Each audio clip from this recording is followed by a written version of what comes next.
नाज़रीन, टंडो मोहम्मद खान में खबर है अवां ताईं पहुंचायूं पिया पुनहू गाज़ी बिरोही जी त टंडो मोहम्मद खान में गवर्नमेंट बॉयज़ हाई स्कूल में स्कूल स्पेसिफिक बजट के मुअसर ऐं शफ़ाफ़ इस्तेमाल बाबत एक अहम तरबियती सेमिनार मुनक़िद किया वियो, जंहिंमें वॾे अंग में उस्तादनि शिरकत कई। सेमिनार के खिताब कंदे deputy commissioner Dharmu Bhawani, district education officer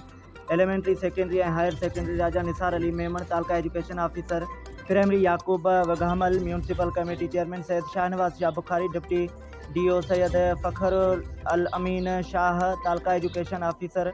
Syed Amjad Shah ऐं अब्दुल रज़ाक निज़ामानी चयो त हुकूमत सिंध तरफ़ां स्कूलनि जी बहितरी लाइ ख़ासि फंड फराहम कया विया आहिनि, जंहिंजो मक़सदु स्कूलनि में सुधारो आणणु ऐं स्कूल जी इमारतुनि खे तदरीसी अमल लाइ बहितर करणु आहे। हुननि ॿुधायो त उहे ख़ुसूसी फंड हेड टीचरनि ज़रिए इस्तेमालु कया वेंदा, जिन खे